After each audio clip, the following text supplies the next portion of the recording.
इलाके में एक विभत्स घटना में एक व्यक्ति ने अपनी लिव इन पार्टनर की गला घोंटकर कथित रूप से हत्या कर दी। उसके बाद शव के करीब 35 टुकड़े कर उन्हें लगभग 3 सप्ताह तक 300 लीटर की क्षमता वाले फ्रिज में रखा और एक के बाद एक कर उन्हें राष्ट्रीय राजधानी के विभिन्न हिस्सों में फेंक दिया। इस घटना ने पूरे देश को झकझोर के रख दिया है। इस केस में नए खुलासे हो रहे हैं। पुलिस अधिकारियों ने बताया कि आफताब अमीन पूनावाला की गिरफ्तारी के बाद यह नृशंसा घटना 6 माह बाद सामने आई। उनके अनुसार महिला के शव के कटे हुए कुछ हिस्से मिले हैं और पुलिस हत्या में इस्तेमाल किए गए हथियार तलाश रही है।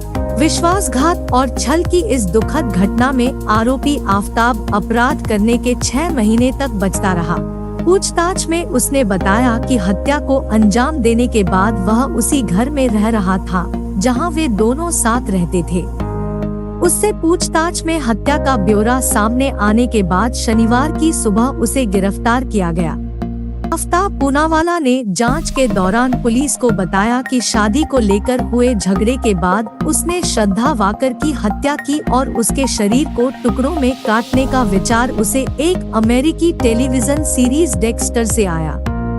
आरोपी ने शव के कटे हुए हिस्सों को रखने के लिए 300 लीटर वाला एक फ्रिज खरीदा और शव से आने वाली बदबू को दबाने के लिए अगरबत्तियों एवं रूम फ्रेशन का उपयोग किया।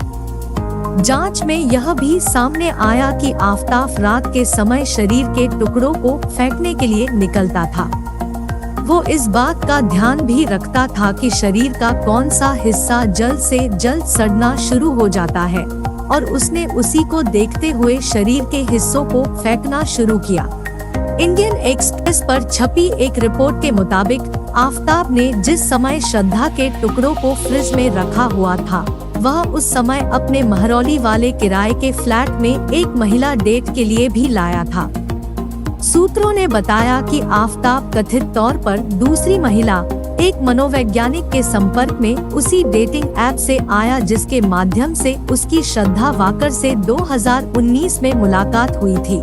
सूत्रों ने बताया कि दूसरी महिला जून से जुलाई में 1-2 बार उसके घर आई। उस समय आफताब ने वाकर के शरीर के अंगों को फ्रिज और किचन में छिपा दिया था।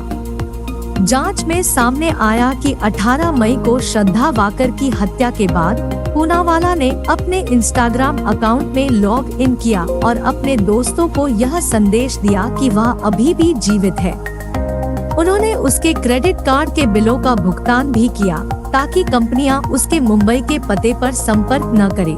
हत्या के बाद के अगले कुछ हफ्तों तक आफताब ने कथित तौर पर महिला के दोस्तों के साथ उसके सोशल मीडिया अकाउंट का उपयोग करके बातचीत की ताकि कोई संदेह पैदा न हो। श्रद्धा वाकर अपने परिवार से बात नहीं कर रही थी क्योंकि उन्होंने उनके रिश्ते पर आपत्ति जताई थी। पीड़िता के पिता ने मुंबई में सितंबर में शिकायत दर्ज कराई जब उसके दोस्तों में से एक ने उन्हें बताया कि वाकर के फोन पर पिछले 2 महीने से संपर्क नहीं हो पा रहा है और पूनावाला ने दावा किया वे कुछ समय पहले अलग हो गए थे। शिकायत मिलने के बाद मुंबई पुलिस ने दिल्ली में उसके अंतिम स्थान का पता लगाया और आफताब को भी बुलाया जिनके विरोधाभासी बयानों ने संदेह पैदा किया।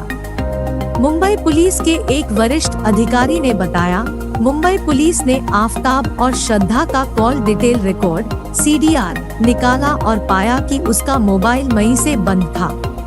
फिर हमने आफताब को बुलाया और उससे पूछताछ की और उसका बयान भी दर्ज किया गया।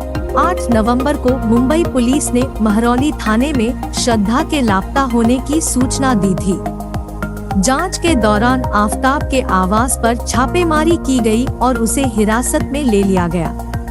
पुलिस के अनुसार आरोपी को 5 दिनों के लिए हिरासत में लिया गया है और मामले की जांच की जा रही है।